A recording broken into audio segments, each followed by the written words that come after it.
Very formal. So hello and welcome to today's PSA Learning and Teaching Zoom meeting, but officially our webinar. So for those of you that are more observant, you will notice that I'm not Adrian. Adrian usually chairs these events, but Adrian is not very well. So I have stepped into the breach. If there are any technical difficulties, then I have absolutely no faith in my ability to fix them, but we'll try our best. So I'm really chuffed that I get to chair this. So today I'm extremely delighted because we have with us an expert who is going to speak on, I have the official title, Preparing Students for Non-Academic Careers, which for most of us is very important. It's what most of our students do. So Rasmus Broms joins us from the University of Gothenburg, and he's going to talk. The structure of today's webinar is that Rasmus is going to give his presentation, and then afterwards there will be a period for questions. So if you have any questions, may I ask that either you hold them until after Rasmus has finished, or if you wish, you can put them in the chat function, and I will make sure at the end that we go through those and that we pick his brains as thoroughly as we possibly can. Otherwise, I'm going to hand over to Rasmus. Rasmus, is it distracting if you've got a presentation? I think I'll switch off my camera so that we can focus on the presentation. But be assured, I am still here. So over to you. However you like it. Excellent.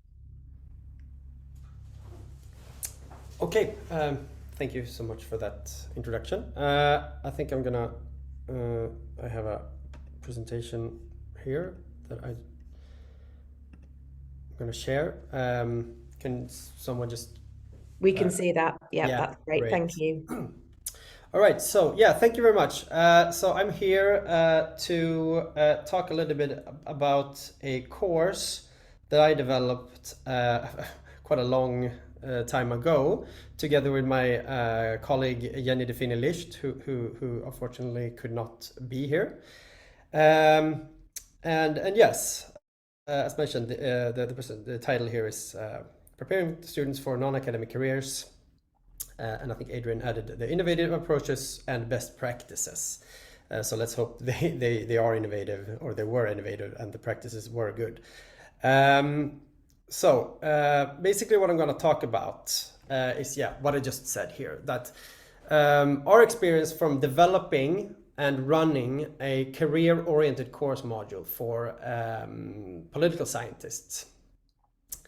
And the overall outline here is that I'm going to be discussing a little bit about the background for how this course came to be, a little bit about the process that Jenny and I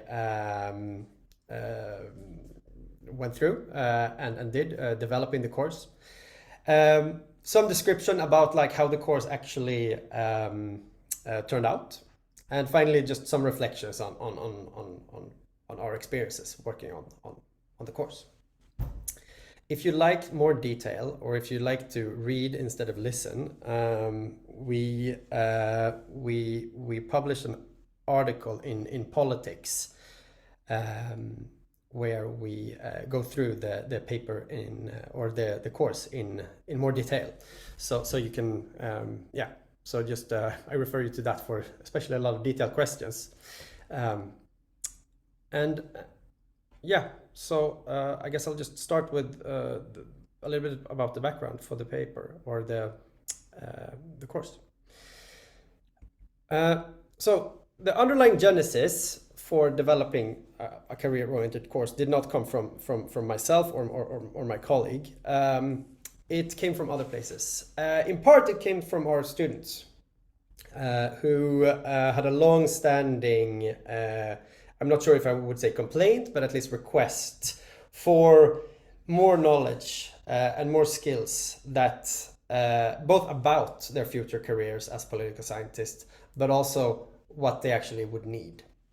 So there was this kind of long-standing bottom-up pressure for the department to offer some sort of guidelines about this. In general, in at least Swedish academia, there's also been some top-down pressures, such as reports from the Swedish National Audit Office, kind of criticizing higher education for not not maybe completely adhering to the Bologna standards on like professional development and things like this. And I guess like one very overarching arching question that kind of drove this work is that, you know, I mean, we do a lot of good stuff, I think, across academia in general to prepare people for more academia. But most students, at least on our end here in Sweden, they actually leave academia. And what do they know when they do so? We're quite certain that they've learned a lot of worthwhile things, but the connection to their future careers is not always 100% obvious. Not saying that it always needs to be, by the way, I should just note that. But some sort of connection seems like a rational thing to at least consider when educating people. So the more specific mission of the course was to, and I'm borrowing from our article, it was to design a practice-based module in order to prepare students for professional life.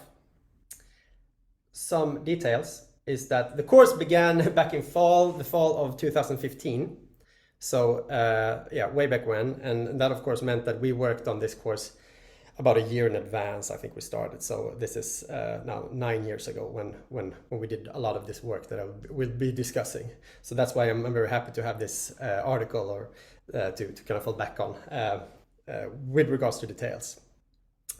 Other relevant details is that this was an elective course, so it was not mandatory. It was, you know, specifically for students who actually, you know, wanted to obtain this kind of knowledge. It was at the late bachelor's level, which is no coincidence, because you know, it would have made little sense to kind of, you know, begin an educational trajectory by focusing on what comes after. So and we also felt like, you know, since the master's level is a maybe more, at least on paper, more research-oriented stage of education, we really felt like late bachelor's level is the place to put this kind of course. The course ran for half a Swedish semester, which is 10 weeks, equivalent to 15 credits. The format was that we would develop this course to include a maximum of 20 students, so quite a small group to begin with, and the actual number of students that attended the course while we ran it, which was 3 years, was around 10 people. So very small course, which I think affects or affected how it ran and how it worked to a large extent.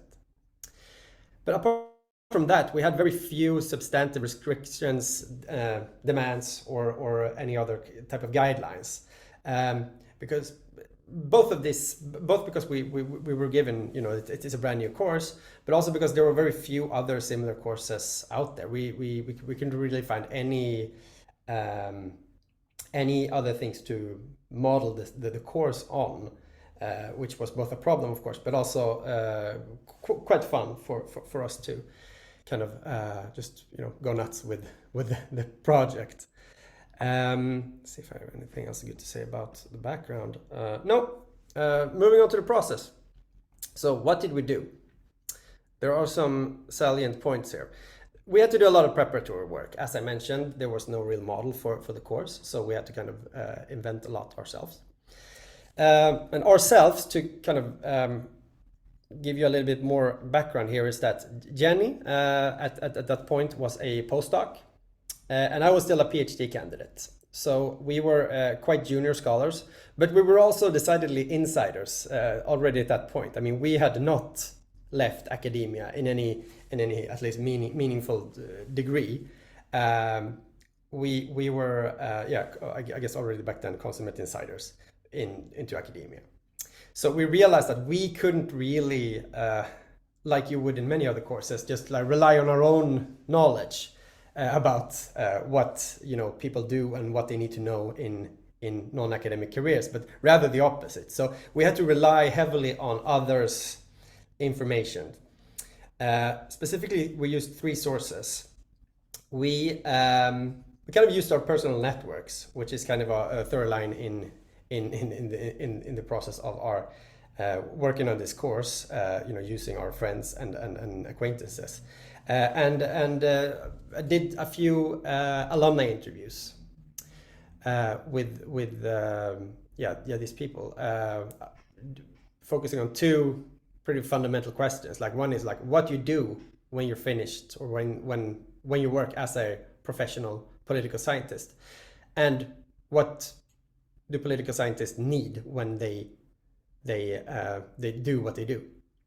Alongside this, we had help of course administrators to sift through old internship reports from the department, both reports from the interns themselves, but also the supervisors of these people, to kind of triangulate a little bit about like what is needed and what do people do. Let's see, and we came up with a number of skills that were needed for political scientists in their careers. First off, we have two kind of broad skill sets that we feel are probably fairly well covered already in at least our educational programs. That is analytical skills in general, but also methodological competence. I think methodological competence here is quite broadly defined. Since we do feel that higher education is a fairly good place to learn analytical skills, and also, I mean, with regards to the courses that students take, methods training are already a part of there. So there was no need to kind of strengthen that. However, there were more maybe trivial seeming factors that still mattered to the alumni and the interns. Many of them have to do with writing and communication. And just writing, I mean, you learn how to write in academia for sure, but you do learn how to write in a specific way.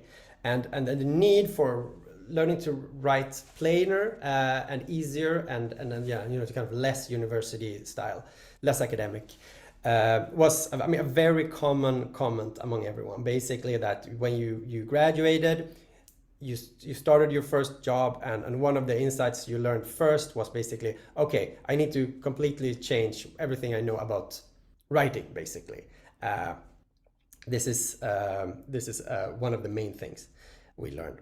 Another is the making of deadlines, because of course we do have deadlines in academia, but they're quite malleable, and it's often the case that a student, for example, can make a rational choice that, okay, if I delay a little bit, I will be given this extra task. When people write thesis, at least in the Swedish system, you can kind of sometimes prolong it to make it, to prolong the deadline in order to maybe go for a higher grade. But in real working life, it just doesn't work like that usually. Making a deadline is usually more important than making something perfect. We say that that's the case in academia as well, but I think in outside academia professional life, I wager that this is even more important. Then I also wrote down cosmetics, because basically, like, the way things are communicated can actually matter for an audience. I mean, we don't think about it so much maybe in the university sector, but we of course also have these cosmetic norms, how a paper should look and things like that. And these things can look very differently outside of academia. The presentation, which both, of whatever reports or whatever finding you have, are of course very important. And here we could argue that, higher education would give people a lot of skills. I mean, I'm presenting to you right now, both visually and orally. But we found that, the actual training, the actual explicit education in terms of like what is a good visual presentation, what is a good oral presentation, was kind of lacking. It's more like the learning by doing approach, which is good, but like expertise was lacking. Further, like something we did not expect to get in these in this fact-finding mission was how much of political social scientists work in terms of projects and have to manage projects. So project management was something that we found to be quite an important skill set to have. And finally, even though our students read a lot and knew a lot about like public administration in principle, maybe not so much about how things actually work at the floor when people are there. And of course, this is not something that it is maybe our job to completely inform people about, because I mean this is something that you will learn when you arrive at an actual place of work, but maybe something just to kind of give them that perspective that yes, okay, theory is theory, but like this is how it actually works. Could be a good thing. So I think this was the kind of preparatory stages. I'm not sure if anyone has a question or something like that. I'll be happy to take them in right away if you don't have one at the end. So I will move on to describing how the course actually came out to look. We had 3 core objectives of the course. Then again, a lot stemming from this fact finding we did in the preparatory stage. One is to teach the students about what they could do, because this is also something that students were quite uncertain about even after a few years studying. Like, what do I actually do? I mean, certain professions are very clear.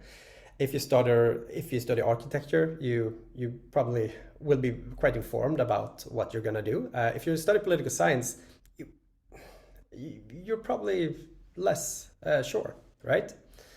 And no more practical skills.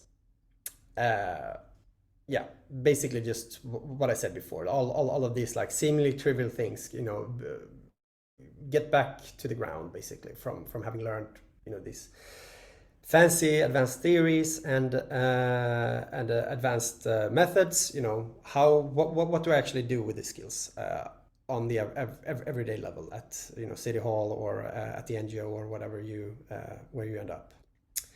And also, I mean, knowing to teach students what they actually know in terms of how these skills that they do have can actually be translated into the professional working life. So also kind of like just situated the students themselves as future professionals. And slightly more specifically, we divided the course substantively into 3 broad themes. The first is just like, we called it working in public service, which kind of comes to the likely career paths and the boots on the ground kind of aspect of it. I have some examples coming up. Second one is about the communication, writing and communication in professional life. And the final, introduction to project management, which I think worked well as kind of a capstone of the course, because both knowledge about, for example, the public sector or civil service or things like this, and being able to communicate and write are both kind of intrinsical to a successful project. So yeah, the ordering here was not random. A very important part of the course was that we had 2 distinct but types of lectures that were still tied together. For one, we had a set of academic lectures, because we are, after all, in a university. And there we used, we did use in-house competence in terms of university, but we also found that, the type of skills we needed were maybe not at the Department of Political Science. So we used quite a lot of people from other departments. For example, like the School of Business had an expert on project management, for example, to kind of ease the students into this more practical way of thinking to kind of start with this kind of like, yes, we know you're academics here and we're also academics, but there's an outside world. Supplanting this, of course, or I wouldn't even say supplanting, because this was at least as important, I think, to the entire course. We also had a bunch of practitioners, people who actually were working as kind of like more targeted alumni lectures. I don't know how it is where you are at, but we have we have a culture of alumni lectures, but there the theme might be quite broad. Here, we kind of wanted to situate them into the alumni lectures into the theme that we were actually working on. So in the end, more specifically, the course was structured along 10 different seminars within these three broad themes, where we at least had, we did have a seminar with an assignment after the students had at least one lecture from an academic and practitioners. So for example, we had a seminar about Swedish lawmaking, and I should say like Swedish lawmaking in practice then. And there we used a colleague who had done a lot of lectures on like public administration law, the legal aspects of it, and who had a great deal of experience both teaching to students but also to public servants. So he could kind of speak both languages, which was very advantageous for us. And along with this, they also got the people who actually have to follow public administration law, namely some municipal public servants. Another seminar was about stringent and effective argumentation.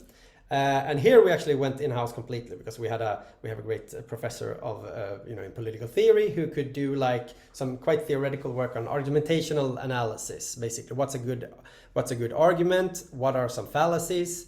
And complementing this, we had alumni lectures with local newspaper reporters to kind of get at both sides. I should say I didn't write this down, but we also had like a kind of a twin part of this seminar, which was about visual communication here, alongside the argumentation thing, where we had two experts, one on oral communication and one on visual communication. Basically, like, how do you speak in front of people, and how do you design an effective and visually appeasing PowerPoint presentation?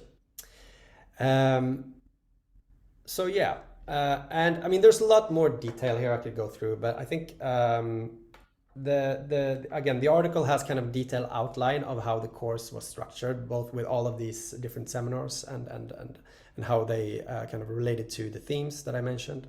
So I won't kind of dig deeper into this here. Ask me questions. I hope I will remember these details. Otherwise, I will also be looking at this table. So some principles that we had here was in the course that we found to be very important was to emulate real world work. Basically, as I mentioned before, like this making deadlines thing was something that we really kind of pushed the students to do, basically to consider any sort of assignment as an exercise rather than a test. We also kind of like in the small nuances that we did was to kind of try to structure every meeting as like a meeting rather than a seminar. We had, for example, one morning, the seminar or meeting when we had we gave the students coffee, and we're Swedes, so we had also cinnamon rolls for them, and then they had like they had to make presentations, but then we kind of structured it as rather a kind of like a morning meeting at how at least we envision an outside academia place of work would be, rather than having the seminar structure. And also, not just because of budgetary reasons, but because working in groups is something that people actually do a lot outside academia. We were quite positive to assignments in groups, and kind of try to explain that this is actually a part of working, not just something that you have to do. When it comes to the examination of the course, which is of course kind of a challenge in any course. As I mentioned, like this kind of like eschewing perfection or the strive for perfection is of course very difficult when people get grades. So what we did was like in the Swedish system, we have usually 3 grades. You can fail, you can pass, or you can pass with distinction. And like, of course, you need to pass everything. But what we did was basically to have these seminars as pass fail as much as possibly as possible, and also to kind of encourage people actually making meetings and making deadlines to actually kind of have a complementary assignment, which we have to be able to have. That was actually quite a difficult one, just to incentivize people to actually show up and make the deadlines instead of doing this. Yeah, I wanna make it perfect. And of course, the final assignment where we had to have this kind of passed with distinction, where grades could kind of be more important, was a big final assignment where we're trying to bake in everything, where the students got to kind of devise a project plan. So remember, this was in the project management part of the course.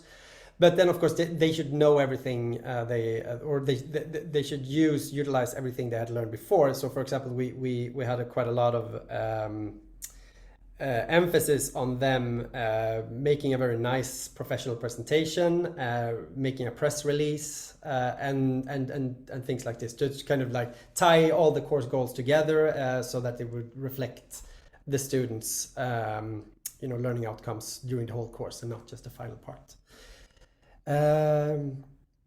Yeah, so I think a few reflections on working on this course before I'd be happy to take some questions.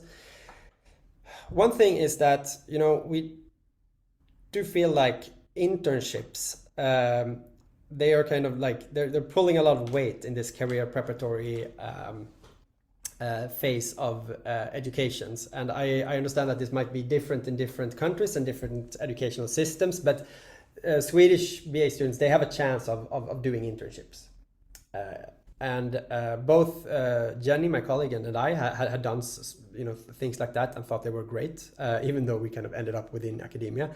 And we were always very clear to the students that this is not to be seen as a substitute for internship, because although we were happy with the course, we don't think that you're gonna be able to learn real world conditions in academia. That's not what we do. This is more kind of like a preparatory kind of thing that might strengthen your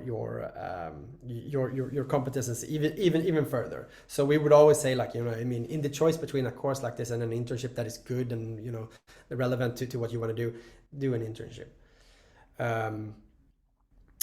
So yeah, that was a very important principle for us. I should note that the student satisfaction was high during the course.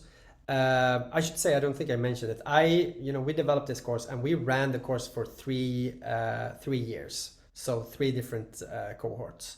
We had this, and then the student satisfaction was consistently high.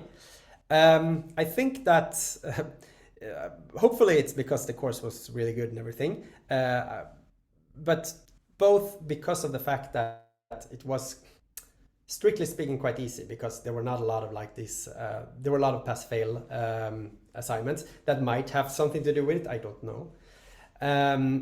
Another one is, of course, that as I mentioned, this was a small course, and I think there is a bias to like small courses, especially with newly developed, where you have people who develop the courses themselves were there. So there was a lot of, I think, engagement from us. And of course, we could give a lot of attention to the students. So I'm not sure how the course would have looked if we were, for example, 60 students or something like that, that you could easily have in our programs. We would probably have to kind of treat it slightly differently. One thing with any course like this, or any whatever you do, if you want to do it as a course or if you want to do like the parts, is that the coordination costs, I think, were unusually high. Because as I mentioned, even when we used in-house lecturers, these in-house lecturers were usually from different departments, so we couldn't really utilize our personal networks or knowledge about, like, yeah, who knows about this in the department, yeah, okay, we can kind of build on this. The other coordination costs, other coordination costs is of course related to, like, I think that practitioners are kind of absolutely necessary to run a course like this successfully. So of course, like, finding the good experts are extremely important.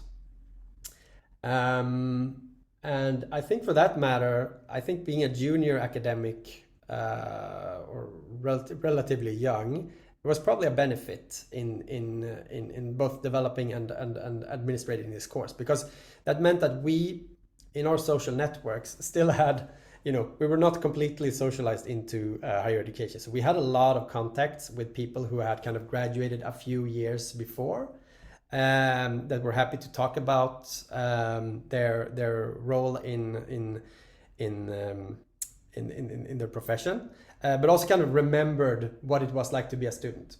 So I think, we had quite a big variance of the type of people who held lectures, but they were also often quite young as well, for better or worse. But I think it was good in the sense that they were kind of our friends to a large extent, and there were also people who could empathize, and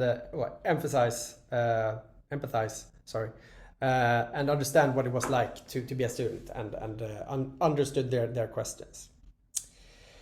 I think another reflection, which I guess goes with almost all types of teaching, is to explain the purpose of everything.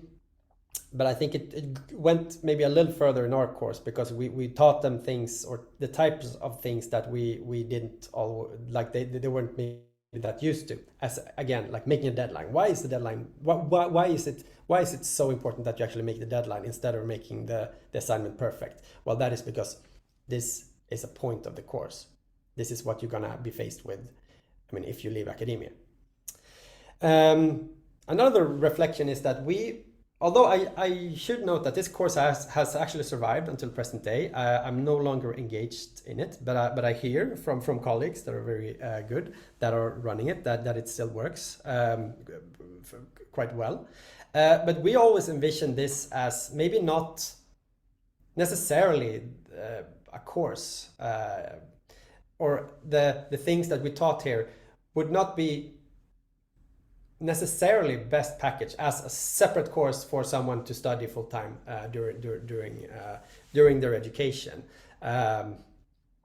But you could easily kind of integrate certain parts, like, you have a lecture or this kind of seminar package on, like, what's the real world public administration, alongside some practitioner lectures, kind of integrated with other courses where, when they actually learn about public administration theory, or like, lecture series on the Swedish municipality or something like that. As well as like visual oral communication kind of lecture styles, which I think every student would benefit a lot from. I think that I attended that course myself, or the lecture myself, and thought it was really helpful. So I think that if you're interested in these things, I think the course did well and on most like ways you could measure. But I also think that it doesn't have to be a course. It could also easily be kind of you could break out these kind of seminars or even lecture packages as smaller parts. And it would probably be beneficial for students, regardless of if this would be an option for you in your teaching. So I think those were my remarks. And again, if you have questions, feel free to email or check out the paper that we wrote. which we wrote it when we had this top of mind in a slightly different sense than today. So thank you. Thank you so much, Rasmus. That was absolutely fascinating. And I know I already had an email from one of my colleagues who's on the call who was talking about it. So I know that it's generated a great deal of interest. So if you could stop sharing your screen, please, that would be great. Although, the email address is there. So does anyone have any questions that they would like to ask? I'm going to keep the recording going for now. But if you don't want to be on camera and you have any questions, if you want to put them in the chat, I can always read them out. Simon. Hi, that was really interesting, Rasmus. Thanks very much. There's a couple of things that I was wondering about, and you touched on it briefly at the end, but in terms of breaking it up, how much benefit comes from it being a credit-bearing course? We've all tried these various different things of sort of getting students to engage with sort of employability broadly defined, but if it's then as an option, the attendance drops off and the enthusiasm. So actually, reflecting a bit more on that benefits of making it a course. And then one of the other things I was just curious about was whether you were able to involve those experts in the assessment. So one of the things that we tried was actually somebody in the room when the students did skills presentations was actually from that kind of background. And that it's a bit like lots of things in life, isn't it? If you're talking to people, they think you know nothing, but you bring along somebody, particularly a recent graduate, and they know everything, and the students really took notice of them. So I thought that was quite an interesting thing to think about, whether you have that flexibility in terms of bringing people into the room and whether they're allowed to be involved in the assessment. But it definitely helped us in that sense. So. Yeah, thank you. I'll just respond right away to the questions. Okay, so I'll start from the end as per usual, I guess. Experts in assessment was something that we unfortunately could not do. I should say that this was kind of maybe a limitation of the course here, is that our engagement as course coordinators was a lot about like not providing insights, but like taking care of the seminars, providing a structure, and doing the assessment ourselves. Because I agree. I mean, like your example seems extremely cool, and I wish we could have done that. I think that what for us, we relied so much on this kind of free labor for people who came and like gave these lectures on their working time, nonetheless. So they kind of like paid with their time for sure to do this. So I think that although I think the idea is great, I would just say that no, we did not. I mean, it's the honest question, and I think our competence to be assessing these things, who knows? I mean, that's hopefully we were good enough, but I mean, it's a very good question, and I think if you could do something like that, but I guess you would have to pay them to an extent, unless they're extremely like public service motivated and altruistic. But no, we didn't push it that far, at least. Your first question is about like what power comes from a course and the kind of like incentives. I think some, for sure, and we had like selection bias here as well, right? So these were people who actually chose to take this course. I don't know, because we only did it the way we did it, right? But as I think I was kind of discussing a little bit towards the end here, is that I'm wondering if there's not maybe a middle way between taking this like okay, we have the core course package here, you do this and that, and then you have the lectures, or the like alumni lectures, kind of maybe less structured, and maybe even like not on working time. And things like that. And I think that there might be a middle way here to actually kind of integrate it more actively. Like if you feel at your department or like in your course that you want to integrate this more, I would probably think about, if you don't want to do the whole course thing, to kind of like from the beginning, okay, so I mean, not just kind of put it in a schedule, but like actively put it in the schedule alongside the other the more theoretical lecture or seminar. And yeah, and also like the practitioners thing. I mean, you kind of like put that under the purview of the course coordinator. I don't know. I mean that would be some sort of a kind of a middle way, where yeah, okay. I don't know. I mean, you could of course like make attendance mandatory or something like that. I mean, I don't see a problem in principle with it. I think off the top of my head, I think there are slightly weaker incentives that you could provide for them to take this, if you of course know that they need it, like as a group. But so yeah, but great points. I mean, I think you're correct in both these. I particularly enjoyed you mentioning the cinnamon buns as some Yeah. kind of incentive. Cake buns of any Right. description tend to work incredibly well. Do you have any other questions for Rasmus before I ask my question? No.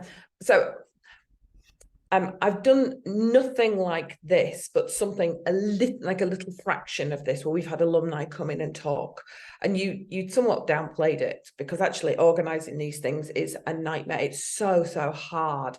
And so I think it's really impressive what you've done. But I suppose my question is, if you had to do it again, what would you do differently? It's the kind of traditional lessons learned kind of idea. Is there anything that is stand out that you think, actually, now that I've done it once, if I did it again, I'd absolutely do that? Or conversely, I absolutely wouldn't do that. That's a great question, that I probably should have devoted more thought into. But no, but I think, you know, I think it's about the structure. I mean, to be honest, like I think the course as a whole was, you know, a good idea, but I think like maybe pushing even further to kind of make this part of the program would be a good idea. That you know, because I sometimes wish that more students would kind of take part of this, and maybe to kind of like give them all of this at the same time, because these are quite disparate things to teach them. One is like, okay, what's actually the rules that you have to abide by, not just in theory, but at, you know, the real world.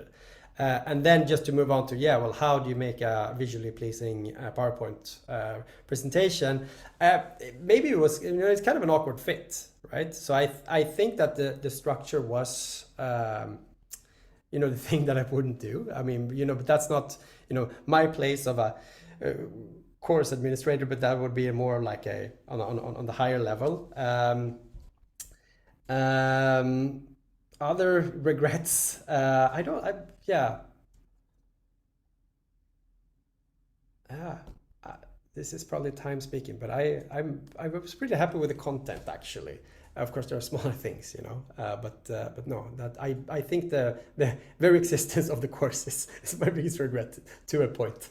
And you mentioned that it's still in existence, so it Yeah. must be working really well. Yeah, apparently it is, which is I mean, good, which is Very excellent. yeah. So Sarah also has a question, which again slightly dwells on the negative, but not for any terrible reason. I suppose it's just that we want to kind of question all of the things so that we can avoid the pitfalls. And she said, thank you for the fascinating presentation. What was the biggest struggle you faced in organizing this course? I already mentioned about the structure, so it might be that, or is it something else? No, but I think it was the fact that we didn't know anything when we started, right? So I mean, as I said, we're insiders. We already. I mean, I'm even more so now, and like I have people outside of academia, and that world becomes stranger and stranger to me, and our world, of course, gets stranger and stranger as well to them. But I think, you know, the solution to this, and I have to give massive credit to my both the course coordinators. I didn't write this down, by the way. This should be written down, or like mentioned in my presentation. Like working with course coordinators, or like the student coordinators, whatever, I don't know what you call them in your system, but like, no, exactly. So not the course coordinators, but like the student administrators, is absolutely key, because they have so much knowledge about like what actually happens. I mean, talking about us being like up in the clouds, like they will give you extremely valuable information. So that was one thing. And the other thing was to actually take the time to actually learn. The kind of like the preparatory phase here was a lot bigger than I would say that, you know, designing a course on like, I don't know, comparative politics or whatever, that you for my case, or maybe public administration or something like that I would be interested in. Of course, then then the preparatory work becomes very different. So I think just like the different types of preparations you had to make was that. And as I mentioned, I should also like re-emphasize the coordination costs here. Like you have to ask around, like, because you can't really evaluate yourself that this person is good because you don't know anything about project management or presentation. So what we did was we sat in on lectures the first year a lot more than we would have. So I think that was a struggle, actually, like devoting more free time, because we're only paid basically to do the course coordinations and the seminars that we ran, but we also kind of realized that we have to sit in here for the lectures, because there's no other way for us to verify that this is kind of what we feel that they need to know. Yeah, so learning competence, as always, was the biggest struggle, I guess. It's always a real slice of life sitting in on people who exist in a different employment sphere to us. The things that you pick up are absolutely amazing, because you're right, we live in a very different environment to the environment that they function in. Yeah, and that was rewarding. I mean, maybe not like the 10th time you do it, but like, one of the upsides to doing a course like this is that I learned a lot. I mean, that's kind of a cliche, but like here I really like learned very many different things about like how things actually work. Absolutely. Donna has put a question. Hello, Donna. So, and it's a multi-part question. So she's put, you mentioned about high coordination costs with external lecturers. I wonder if you go into a bit more detail about that. So, for example, what was the buy-in like from the faculty in terms of costs, staff time? What was the cost in terms of your own time? So again, that's sitting on lectures. Was it manageable? Was it too much? And that relates to the point I think about this could be less a standalone course and more interlinked with other programs, perhaps sharing that burden a little bit. Yeah, no, great questions. About, I mean, the coordination costs, I think the first part of that is like, the in-house people. And I guess that they were kind of, they got the same kind of pay as they would have if they were in-house. I'm not sure if that, I mean, this might be a systemic difference, but like we had like a standard remuneration thing. Of course, a little bit more staff time, but yeah, I guess that's something that we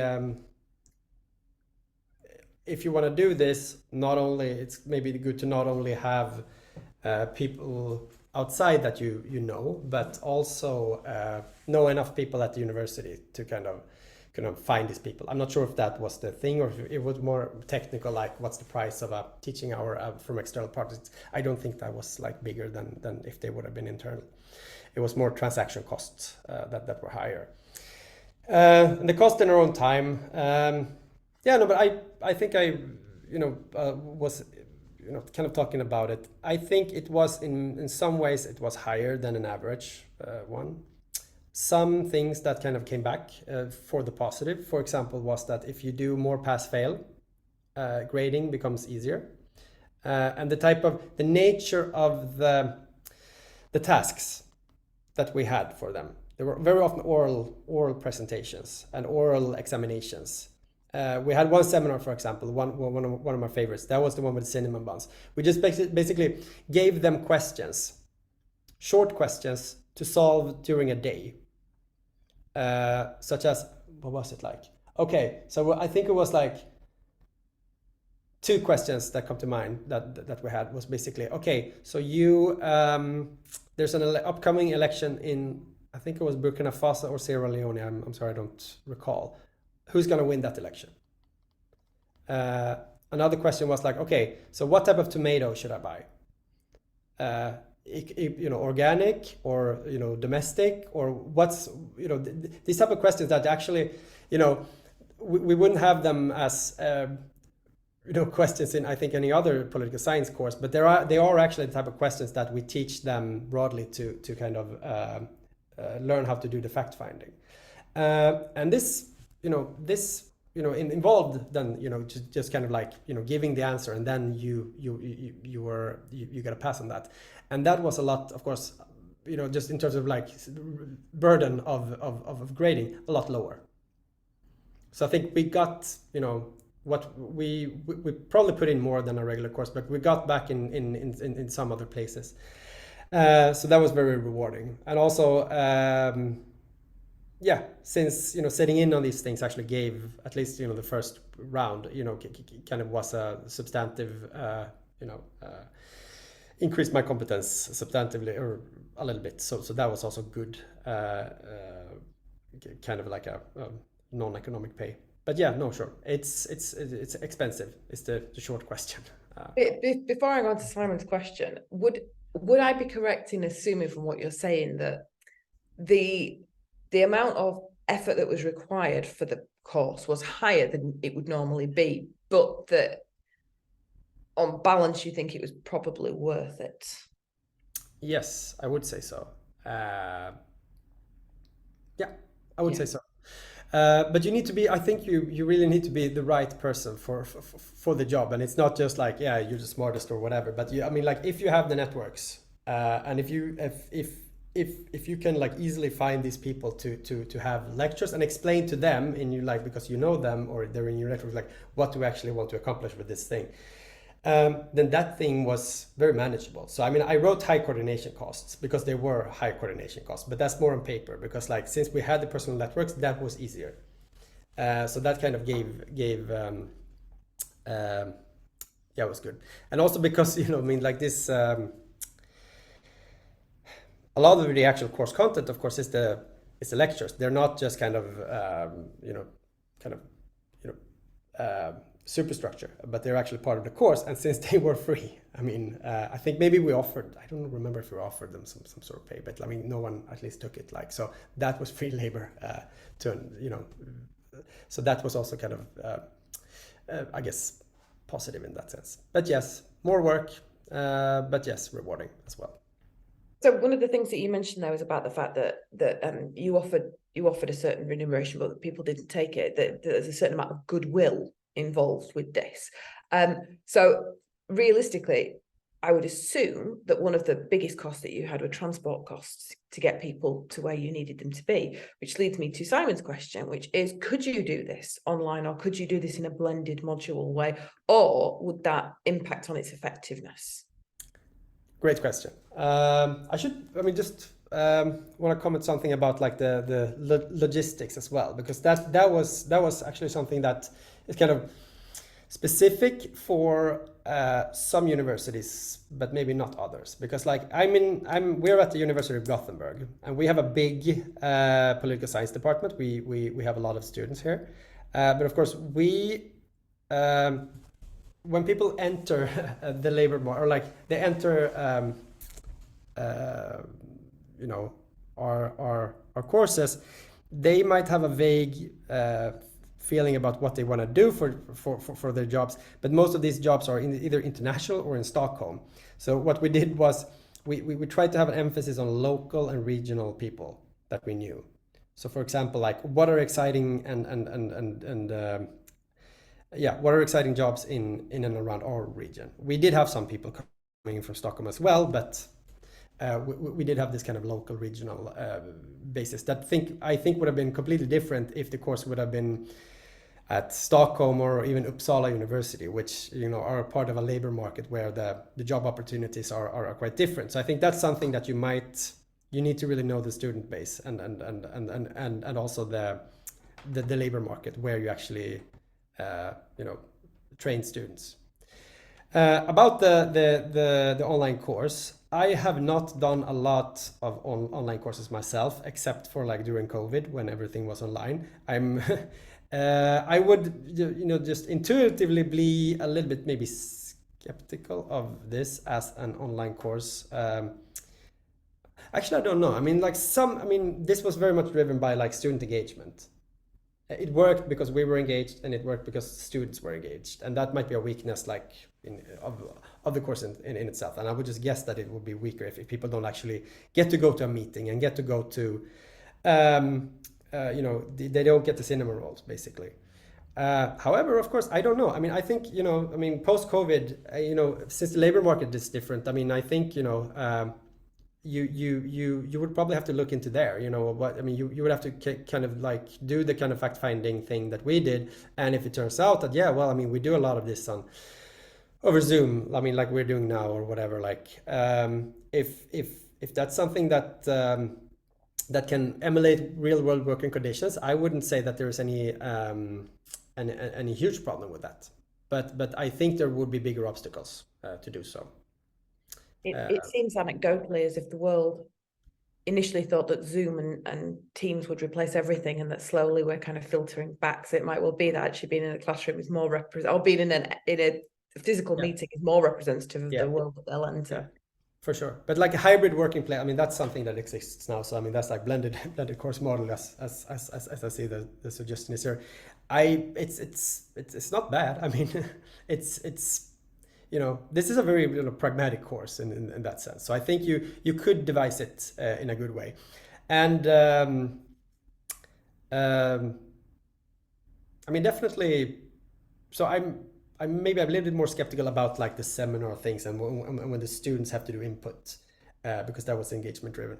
But of course, parts of this, like if you just want to break it down for parts and kind of like integrate the teaching thing about like having a lecture on visual oral presentation or real world law and the examples I gave, yeah, I think there would probably be a little bit more amenable to this type of thing. I think the important thing would be to integrate it with the course at the right point where the students actually care about it, and when they just have thought about it from an academic theoretical perspective. That's absolutely marvelous, and that is our time. So on behalf of all of us, can I thank you so much, Rasmus? This has been not only a great presentation, but incredibly thought-provoking, and something that I hope we all spend a lot of time thinking about, although it often gets clouded out by all of the other things that we have to think about. So with that, I'm going to note all of the applauding hands. I'm going to stop the recording.